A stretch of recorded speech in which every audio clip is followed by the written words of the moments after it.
Community Legal Services of Mid-Florida, with a grant from the Legal Services Corporation, has created self-help forms for advocates and pro se litigants. These forms are interactive.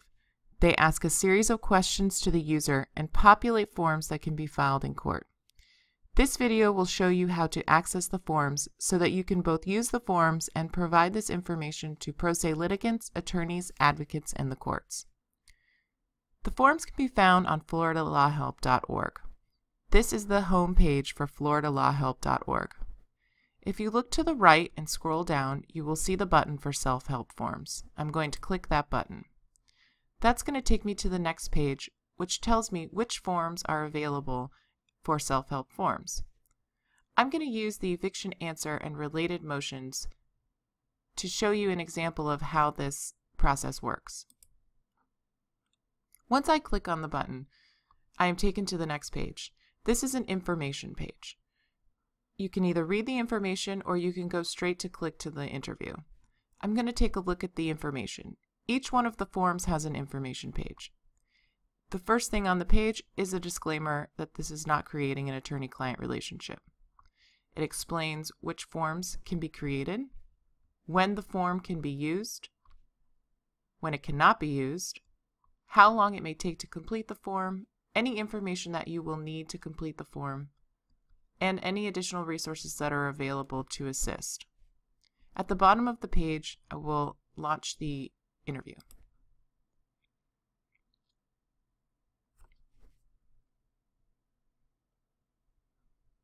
I will then be taken to the Law Help interactive page, and I can proceed with filing an answer to my eviction action.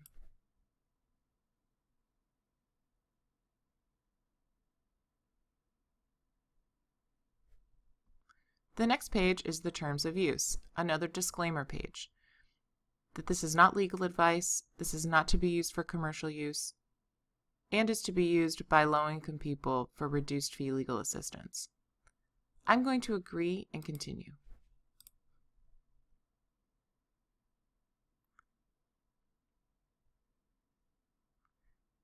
Once I do that, a new browser window pops up. This is the interview, and it is interactive.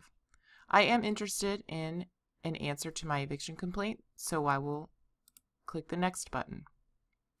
The questions will then begin. If a question is answered in a way that shows that this form is not useful for this particular purpose, then an information screen will pop up. Has your landlord filed an eviction case against you? Why, yes, my landlord has. I can go on to the next page. Is the landlord in the eviction complaint a public housing authority? Yes, my landlord is.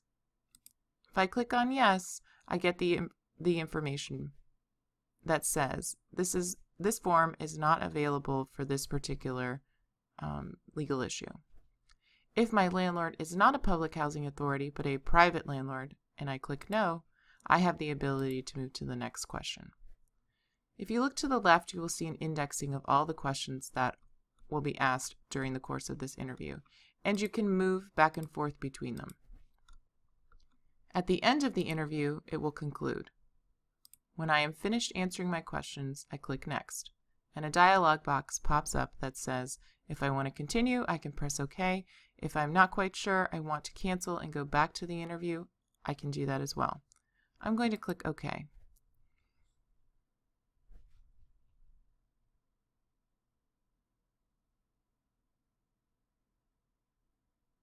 Once I click OK, this allows the document to be populated, and I'm going to click that I would like the document. And it will be downloaded, and I can open it up. It will open up into a Word document. This document is fully customizable. The beginnings of the document explain the directions for the client, what to do with the form that's created, what happens afterwards, and additional resources that are available. At the end of that, the document is created. All of this information will be populated based on the answers to the interactive questions. And once the document is complete, it can be printed and filed with the court. Thank you very much for watching this video, and I hope that these forms assist you with your work. If you have further feedback or you would like to share, please email Community Legal Services in Mid-Florida, Sue Edmonds at sue@clsmf.org.